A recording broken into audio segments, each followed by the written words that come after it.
Hey everyone, welcome back to our channel. So ಇವತ್ತು 10th standard ಅವರಿಗೆ arithmetic progression ನಾನು last ಕ್ಲಾಸಲ್ಲಿ introduction ಮಾಡಿದ್ದೆ. ಸೊ ಇವತ್ತು ಅದೇ ಕಂಟಿನ್ಯೂಷನ್ ವೀಡಿಯೋನ ಸ್ಟಾರ್ಟ್ ಮಾಡ್ತಾ ಇದ್ದೀನಿ. ಹೋಪ್ ಎಲ್ಲರೂ ಫಸ್ಟ್ ಪಾರ್ಟ್ನ ನೋಡಿದ್ದೀರಾ ಅಂತ. ನೋಡಿಲ್ಲ ಅಂದರೆ ಪ್ಲೀಸ್ ಚೆಕ್ ಮಾಡಿ, because it is the introduction part ಆಗಿರೋದ್ರಿಂದ ಅದನ್ನು ನೋಡಿದ್ರೆ ನಿಮಗೆ ಬೇಸಿಕ್ ಏನೇನು ಅಂತ ಅರ್ಥ ಆಗುತ್ತೆ. ಸೊ ಓಕೆ, ನಾನು ಲಾಸ್ಟ್ ಕ್ಲಾಸಲ್ಲಿ ಸೆಕೆಂಡ್ ಕ್ವೆಶ್ಚನ್ ತನಕ ಮಾಡಿದ್ದೆ. ಇವತ್ತು ಥರ್ಡ್ ಕ್ವೆಶ್ಚನಿಂದ ಶುರು ಮಾಡ್ತಾ ಇದ್ದೀನಿ. ಥರ್ಡ್ ಕ್ವೆಶ್ಚನ್ ನೋಡಿ, for the following APs right the first and the common difference, means first term and the common difference ಅಂತ ಕೇಳಿದ್ದಾರೆ. ಸೊ ಇದರೊಳಗೆ ನಿಮಗೆ 4 ಕ್ವೆಶ್ಚನ್ಸ್ ಬರುತ್ತೆ. ತುಂಬ ಅಂದರೆ ತುಂಬ ಈಸಿ ಬರೆಯೋದು ಏನಿಲ್ಲ. ಫಸ್ಟ್ ಟರ್ಮ್ ಯಾವುದು ಅಂತ ಬರಬೇಕು. ಅವರೇ ಒಂದು ಕ್ವೆಶ್ಚನ್ ಕೊಟ್ಟಿರ್ತಾರೆ, ಅಲ್ಲೇ ಫಸ್ಟ್ ಟರ್ಮ್ ಇರುತ್ತೆ. ಫಸ್ಟ್ ನಂಬರ್ ಯಾವುದಿರುತ್ತೆ ಅದೇ first term. Then common difference ಬರೆಯೋಕ್ಕೆ ನಾನು ನಿಮಗೊಂದು ಫಾರ್ಮುಲಾ ಹೇಳ್ಕೊಟ್ಟಿದ್ದೆ ಅಲ್ವಾ, D = A2 - A1. ಇದೇ ಫಾರ್ಮುಲಾ ನೀವು ಎಲ್ಲ ಕಡೆನೂ ಅಪ್ಲೈ ಮಾಡಬೇಕಾಗುತ್ತೆ ಕಾಮನ್ ಡಿಫ್ರೆನ್ಸ್ ಕಂಡುಹಿಡಿಯೋಕ್ಕೆ. ಓಕೆನಾ? ಸೊ ಇವಾಗ ನೋಡಿ, ಫಸ್ಟ್ ಕ್ವೆಶ್ಚನ್ ಇದೆ 3, 1, -1, -3. ಸೊ ಫಸ್ಟ್ ಟರ್ಮ್ ಏನಾಯಿತು 3. ಫಸ್ಟ್ ನಂಬರ್ ಯಾವುದೇ ಇದ್ರೂ ಅದೇ first term. So 3 common difference D = A2 - A1. ಅವಾಗ ಏನಾಗುತ್ತೆ 1 - 3 ಅಲ್ವಾ, -2. ಗೊತ್ತಾಯ್ತಾ? ಸೆಕೆಂಡ್ ಕ್ವೆಶ್ಚನ್ ನೋಡಿ, ನಾನು ನಿಮಗೆ ಯಾವುದಾದ್ರೂ ಸ್ವಲ್ಪ ಡಿಫಿಕಲ್ಟ್ ಆಗೋದನ್ನ ಮಾತ್ರ ಪಿಕ್ ಮಾಡಿದ್ದೀನಿ. ಈಸಿ ಆಗೋದನ್ನ ನೀವೇ ಟ್ರೈ ಮಾಡಿ, ಯಾಕಂದರೆ ನಾನು ಒಂದು ಸಮ್ನ ಹೇಳ್ಕೊಡ್ತಾ ಹೋಗ್ತೀನಲ್ವ. ನೆಕ್ಸ್ಟ್ ಸಮ್ನ ನೀವು ಟ್ರೈ ಮಾಡ್ತಾ ಇದ್ದರೆ ನಿಮಗೂ ಬೇಗ ಬರುತ್ತೆ. ಸೊ ಆದರೂ ಸೆಕೆಂಡ್ ಕ್ವೆಶ್ಚನ್ ಬೇಕಾದ್ರೆ ಒಂದ್ಸತಿ ಹೇಳ್ತೀನಿ.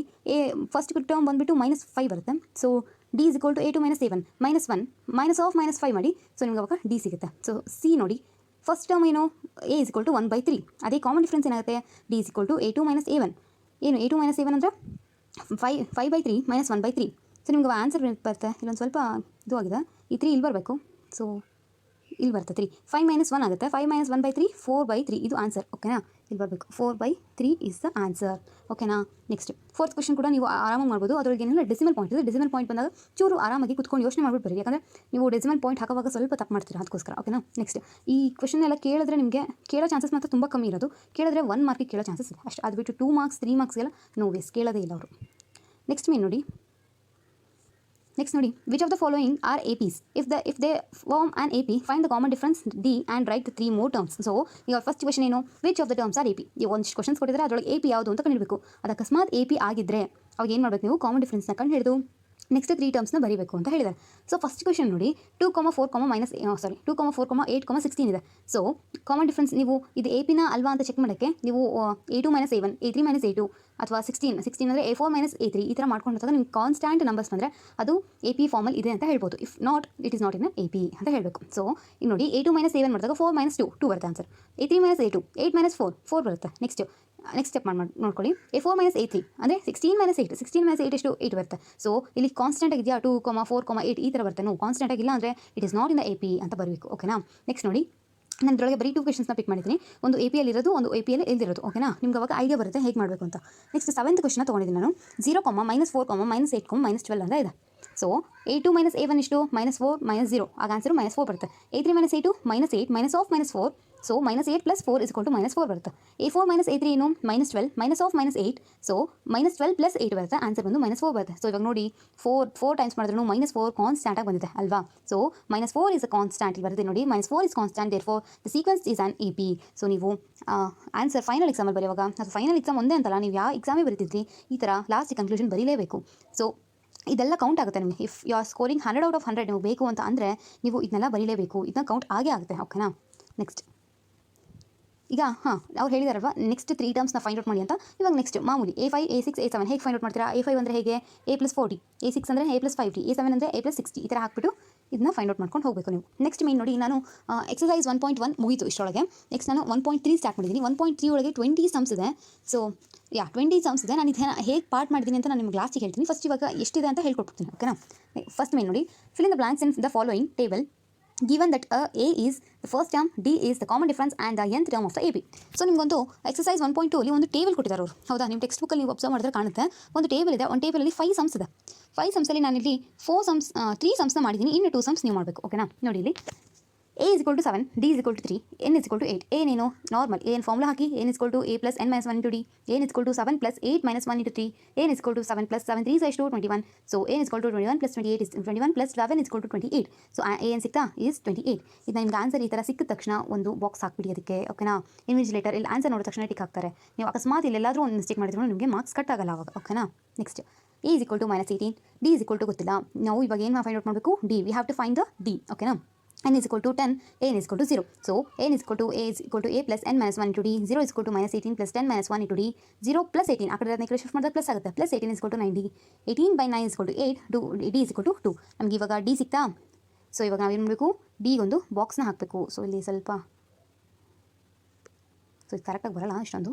ಸೊ ಡಿಗೆ ಒಂದು ಬಾಕ್ಸ್ ಹಾಕಬೇಕು. ಓಕೆನಾ. Next a is equal to we have to find a now. So question mark ಕೊಟ್ಟಿದ್ದಾಗ a we have to find a. d is equal to -3, n is equal to 18, a n is equal to -5. So solution ಅಲ್ಲಿ ನೋಡೋಣ. a n is equal to a plus n minus 1 into d, -5 is equal to a plus 18 minus 1 into -3, -5 is equal to a plus 17 into -3, -5 is equal to a plus ಇಲ್ಲಿ plus into minus ಇಲ್ಲೊಂದು bracket ಬರಬೇಕಿತ್ತು, bracket ಬಂದಿಲ್ಲ. ಓಕೆನಾ. Next -5 is equal to a minus 51, -5 plus 51 is equal to a, so a is equal to 46. So ಇದೇ ಥರ same ವೇಲಿ fourth sem ಮತ್ತು fifth ಸಮ್ನ try ಮಾಡಿ. ಓಕೆನಾ. ತುಂಬ ಈಸಿ ಇದೆ, ಅದು ಕೂಡ ಏನು ಕಷ್ಟ ಇಲ್ಲ. Next choose the correct answer ನೋಡೋಣ. Choose the correct answer and justify ಅಂತ ಕೂಡ ಕೇಳಿದ್ದಾರೆ. So 30th term if the AP 10,7,4 is, so 30 term ಕೊಟ್ಬಿಟ್ಟಿದ್ದಾರೆ. ನಾವೀಗ nth ಟರ್ಮ್ನ ಕಂಡುಹಿಡಿಬೇಕು, ಅಂದರೆ a ಅನ್ನು ಕಂಡುಹಿಡಿಬೇಕು. ಓಕೆನಾ. Here a is equal to 10, d is equal to 7 minus 10, n is equal to 30, n is equal to a plus n minus 1 into d, n is equal to 10 plus 30 minus 1 into -3, 10 is plus 29 into -3, so 87 ಬರುತ್ತೆ. a n is equal to -77. Option ಯಾವುದು? C. Option C ಇದೆಯಾ? -77. Okay. Next 11th term same ಮಾಡಬೇಕು. 11th term ಅಂತ ಕೊಟ್ಟಾಗ ಇಲ್ಲಿ a is equal to -3, d is equal to -1/2 minus of -3, d is equal to -1/2 plus 3, d is equal to -1 plus 6/2 is equal to 5/2. d ಸಿಕ್ತಾ? n is equal to 11, a n is equal to a plus n minus 1 into d, a n is equal to -3 plus 11 minus 1 into 5/2, a n is equal to -3 10 into 5/2, so 2 1s are 2 5s cancel ಆಗುತ್ತೆ. 5 5s are 25, a n is equal to -3 plus 25, a n is equal to 22. Option ಇದೆಯಾ? S ಇದೆ, B option.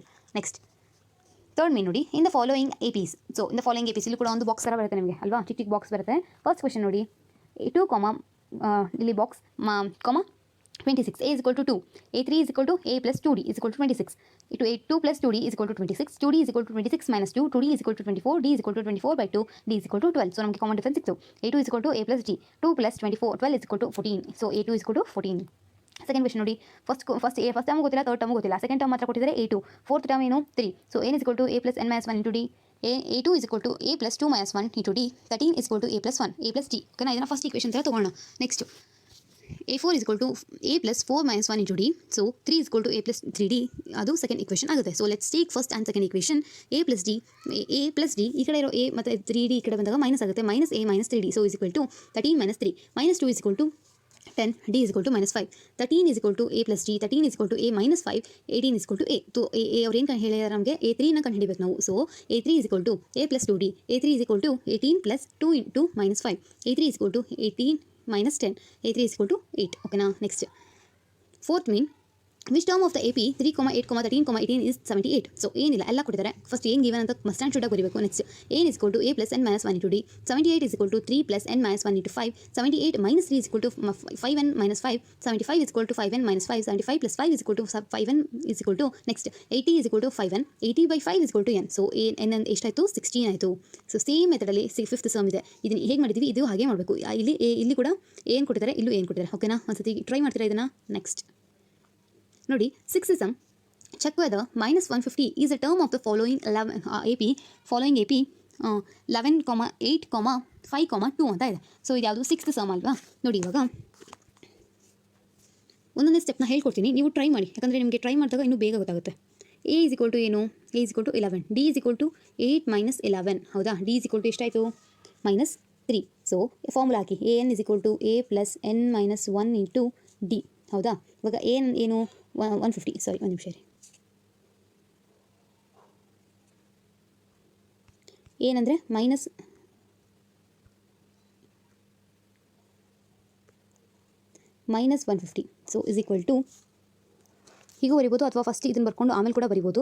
So ಇಲ್ಲಿ ಬರೀತೀನಿ ನೋಡಿ, 11 plus n minus 1 minus 3 ಈ ಥರ ಬರ್ಕೊಂಡು is equal to -150 ಅಂತ ಮಾಡ್ಕೊಳ್ಳಿ.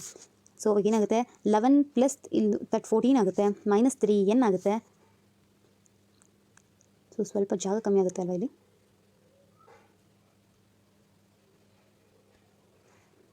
So 14 -3n is equal to -150 ಆಗುತ್ತೆ, ಹೌದಾ. ನೆಕ್ಸ್ಟ್ 3n -3n ಈ ಕಡೆನೇ ಇಟ್ಕೊಂಡ್ರೆ -150 -14 ಮೈನಸ್ ಇರೋದು ಪ್ಲಸ್ ಆಗುತ್ತೆ ಇಲ್ಲಿ, ಸರಿ ಇಲ್ಲಿ ಮೈನಸ್ ಆಗುತ್ತೆ, ಇಲ್ಲಿ ಪ್ಲಸ್ ಇದೆ. ಅದು -3n ಇಸ್ ಈಕ್ವಲ್ ಟು -164 ಆಗುತ್ತೆ, ಹೌದಾ. ನೆಕ್ಸ್ಟ್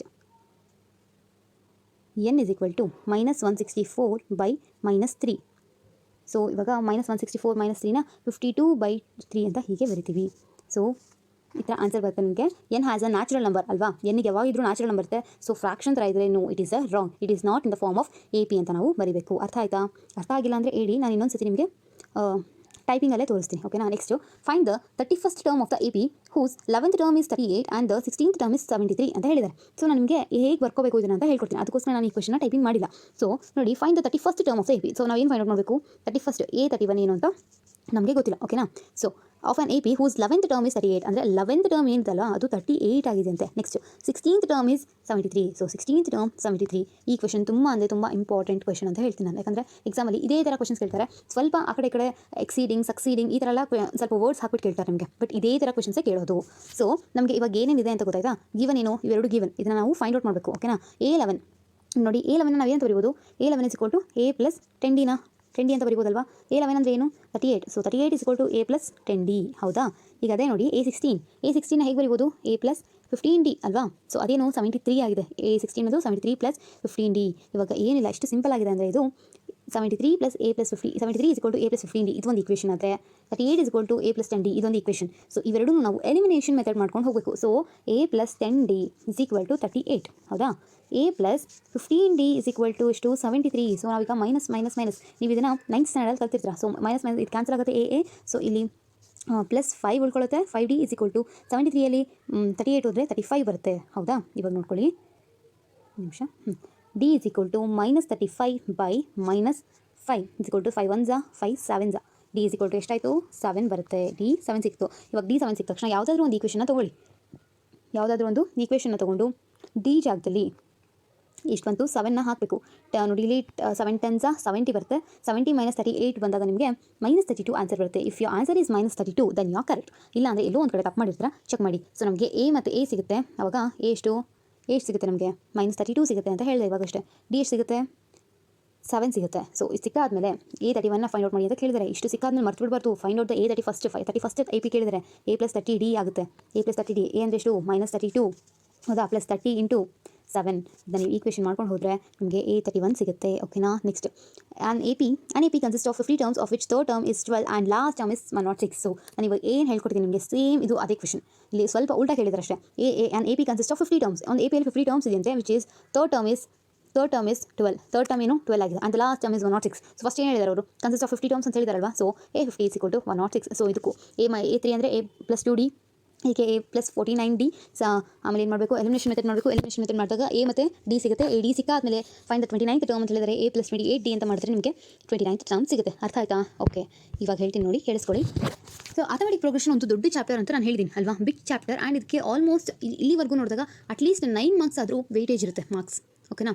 ಈ ಸತಿ SSLC ಬ್ಯಾಚರ್ಗೂ ಅಷ್ಟೇ ಆಲ್ಮೋಸ್ಟ್ 9 ಮಾರ್ಕ್ಸ್ ವೆಯ್ಟೇಜ್ ಇತ್ತು. ಸೊ ನಾನು ಹೇಗೆ ಮಾಡ್ಕೊಂಡಿದ್ದೀನಿ ಅಂದರೆ ಫಸ್ಟ್ ಪಾರ್ಟ್ನ ಇಂಟ್ರೊಡಕ್ಷನ್ ಪಾರ್ಟ್ ಅಂತ ನಾನು ಕಂಪ್ಲೀಟ್ ಮಾಡಿದ್ದೀನಿ. ಸೊ ಸೆಕೆಂಡ್ ಪಾರ್ಟ್ ಎಕ್ಸಸೈಸ್ 1.2 ಅಂತ ಹೇಳಿದ್ದೆ, ಇಲ್ಲಿ ಬರ್ದಿದ್ದೀನಿ ಅಲ್ವಾ. ಹೌದಾ. ಇವಾಗ ನಾನು 1.2 ಅಲ್ಲಿ 8 ಸಮ್ಸ್ ತನಕ ನಿಮಗೆ ಮುಗಿಸಿದ್ದೀನಿ. ಸೊ ಇದರೊಳಗೆ ಇರೋದು 20 ಸಮ್ಸ್. ನಿಮಗೆ ಇದರೊಳಗೆ 8 ಸಮ್ಸ್ ಕಂಪ್ಲೀಟ್ ಆಗಿದೆ. ಮೋರ್ 12 ಸಮ್ಸ್ ಇದೆ. ನಾನು ಅದನ್ನು ಥರ್ಡ್ ಪಾರ್ಟ್ ತೊಗೊಂಡು ಎಕ್ಸಸೈಸ್ 1.2ನ ಇನ್ನೂ 12 ಕ್ವಶನ್ಸ್ ಇದೆ. 12 ಕ್ವಶನ್ಸ್ನ ಕಂಪ್ಲೀಟ್ ಮಾಡ್ತೀನಿ. ಓಕೆನಾ. ನೆಕ್ಸ್ಟ್ ಫೋರ್ತ್ ಪಾರ್ಟಲ್ಲಿ ಎಕ್ಸಸೈಸ್ 1.3 ಅದರೊಳಗೆ ಕ್ವಶನ್ ನಿಮಗೆ 20 ಸಮ್ಸ್ ಇದೆ. 20 ಸಮ್ಸ್ನಲ್ಲಿ ನಾನು 20 ಸಮ್ಸ್ನೂ ಮಾಡಿಸಲ್ಲ ನಿಮಗೆ. ಯಾಕಂದರೆ ಅದರೊಳಗೆ ಬೇಕಾಗಿರೋದು ಅಷ್ಟೇ ತಗೋಣ. ಒಂದಿಷ್ಟು ನೆಸಸರಿ ಇಲ್ಲಿರೋ ಕ್ವಶನ್ಸ್ ಇದೆ, ಅದು ನಿಮ್ಗೆ ಕೊಡೋದಿಲ್ಲ, 100% ಕೊಡಲ್ಲ. ಆ ಸಮ್ಸ್ನ ನಾನು ಬಿಟ್ಬಿಟ್ಟು ಯಾವ್ದಾದ್ರು ನಿಮಗೆ ಡೆಫಿನೆಟಾಗಿ ಕೊಡ್ತಾರೆ ಆ ಸಮ್ಸ್ನ ಎಕ್ಸಸೈಸ್ 1.3ದು ಫೋರ್ತ್ ಪಾರ್ಟಲ್ಲಿ ಮಾಡ್ತೀನಿ. ಓಕೆನಾ. ನೆಕ್ಸ್ಟ್ ಫಿಫ್ತ್ ಪಾರ್ಟಿಗೆ ಬಂದಾಗ ಅದರೊಳಗೆ ಫುಲ್ ಎಕ್ಸಸೈಸಲ್ಲಿರೋ ಸಮ್ಸ್ನ ಕಂಪ್ಲೀಟ್ ಮಾಡೋಕ್ಕಾಗಲ್ಲ, ಯಾಕಂದರೆ ಮಾಡ್ಬೋದು, ವೀಡಿಯೋ ತುಂಬ ಲೆಂತಿ ಆಗುತ್ತೆ. ಸೊ ನಾನು ಫಿಫ್ತ್ ಪಾರ್ಟ್ನ ಎಕ್ಸಸೈಸ್ 1.3ಅಲ್ಲಿ ಯಾವುದು ಇಂಪಾರ್ಟೆಂಟ್ ಇಂಥ ಕ್ವಶನ್ಸ್ ಬರುತ್ತೆ ಅಂತ ಇರೋದನ್ನ ನಾನು ಫಿಫ್ತ್ ಪಾರ್ಟ್ ಆಗಿ ತೊಗೊಂಡು ಡಿಸ್ಕಸ್ ಮಾಡ್ತೀನಿ ನಿಮ್ಮ ಜೊತೆಗೆ. ಓಕೆನಾ. ಈ ಥರ ನಾನು ಡಿವೈಡ್ ಮಾಡ್ಕೊಂಡಿದ್ದೀನಿ. ಸೊ 5 ಪಾರ್ಟ್ಸಲ್ಲಿ ನಿಮ್ಮದು ಅಥಮೆಟಿಕ್ ಪ್ರೋಗ್ರೆಷನ್ ಕಂಪ್ಲೀಟ್ ಆಗಿ ಮುಗಿಯುತ್ತೆ. ಮತ್ತು ನಾನು ವೀಡಿಯೋ ಕೂಡ ತುಂಬ ಲೆಂತಿಯಾಗಿ ಮಾಡ್ತಾ ಇಲ್ಲ, ಇಂಟ್ರೆಸ್ಟ್ ಹೋಗುತ್ತೆ ನಿಮಗೆ ಅಂತ. ಇಷ್ಟಾಗುತ್ತೆ ಅಷ್ಟು ಶಾರ್ಟಾಗಿ ಮಾಡಿದ್ದೀನಿ. ನಿಮ್ಗೆ ಎಷ್ಟು ಬೇಕು ಅಷ್ಟೇ ಹೇಳ್ಕೊಡ್ತಿದ್ದೀನಿ, ಜಾಸ್ತಿ ತಲೆ ಕೆಡಿಸ್ಕೊಬೇಡಿ. ಸೊ ಇಂಪಾರ್ಟೆಂಟ್ನ ಮಾತ್ರ ಮಾಡ್ಕೊಳ್ಳಿ. ಮತ್ತು SSLC ಮಕ್ಕಳು ಅವ್ರಿಗೂ ಅಷ್ಟೇ. ಮತ್ತು 8th 9th ನಾವು ಈಗ 8th 9th ಅವ್ರಿಗೆ ಮಾಡ್ತಿರೋದ್ರಿಂದ ನಾನು ಇನ್ನೊಂದು ಏನು ಸಜೆಷನ್ ಕೊಡ್ತೀನಿ ನಿಮಗೆ ಅಂದರೆ, ಸೊ ನನ್ನ ಚಾನಲಲ್ಲಿ ಹಿಂದಿ ಹಾಗೂ ಇಂಗ್ಲೀಷ್ ಹಾಗೂ ಮ್ಯಾಥಮೆಟಿಕ್ಸ್ ಈ 3 ಸಬ್ಜೆಕ್ಟ್ಸ್ನ ನಾನು ಹೇಳ್ಕೊಡ್ತಿದ್ದೀನಿ. ಸೊ ನಿಮಗೆ ಕನ್ನಡ ಮತ್ತು ಸೋಷಲ್ ಸೈನ್ಸ್ ಇವೆರಡೂ ಸಬ್ಜೆಕ್ಟ್ಸ್ನ ಸ್ಟಡಿ ಸೆಂಟರ್ ಅಂತ ಒಂದು ಚಾನಲ್ ಇದೆ. ನನ್ನ ಲಿಂಕ್ನ ಡಿಸ್ಕ್ರಿಪ್ಷನಲ್ಲಿ ಕೊಟ್ಟಿರ್ತೀನಿ, ಸ್ಟಡಿ ಸೆಂಟರ್ ಅಂತ. ಸೊ ಅವರು 8th 9th 10th ಈ 3 ಕ್ಲಾಸ್ವರೆಗೂ ಕನ್ನಡ ಮತ್ತು ಸೋಷಲ್ನ ಫುಲ್ ಕಂಪ್ಲೀಟಾಗಿ ಹೇಳ್ಕೊಡ್ತಿದ್ದಾರೆ. ಸೊ ನಾನು ಹೇಗೆ ಮಾಡ್ತಿದ್ದೀನಿ, ಒಂದೇ ಚಾಪ್ಟರ್ ವೈಸ್ ರಿವಿಷನ್ ಆಗುತ್ತೆ, ಇನ್ನೊಂದೇ ನಿಮಗೆ ಇಂಪಾರ್ಟೆಂಟ್ ಕ್ವೆಶನ್ಸ್ ಎಲ್ಲ ಡಿಸ್ಕಸ್ ಮಾಡೋದು. ಸೊ ಅವರು ಕೂಡ ಇದೇ ಥರ ಮಾಡ್ತಾ ಇದ್ದಾರೆ. ಸೊ ಪ್ಲೀಸ್ ಅವ್ರ ಚಾನಲ್ ಕೂಡ ಚೆಕ್ ಮಾಡಿ, ಲಿಂಕ್ ಇರುತ್ತೆ ಡಿಸ್ಕ್ರಿಪ್ಷನಲ್ಲಿ, ಚೆಕ್ ಮಾಡಿ. ಓಕೆನಾ. So thank you. ಹೋಪ್ ಎಲ್ಲರಿಗೂ ವೀಡಿಯೋ ಯೂಸ್ಫುಲ್ ಆಗಿದೆ ಅಂತ ಅಂದ್ಕೊಂಡಿದ್ದೀನಿ. ಯಾವುದಾದ್ರೂ ಸಮ್ಸ್ ಅರ್ಥ ಆಗಿಲ್ಲ ಅಂದರೆ ಕಮೆಂಟ್ ಮಾಡಿ ಪ್ಲೀಸ್, ಹೇಳ್ಕೊಡ್ತೀನಿ. ವಿಡಿಯೋ ಇಷ್ಟ ಆಗಿದೆ ಅಂತ ಲೈಕ್ ಮಾಡಿ, ಶೇರ್ ಮಾಡಿ, ಕಮೆಂಟ್ ಮಾಡಿ, ಸಬ್ಸ್ಕ್ರೈಬ್ ಮಾಡಿ. ಓಕೆನಾ. Thank you so much.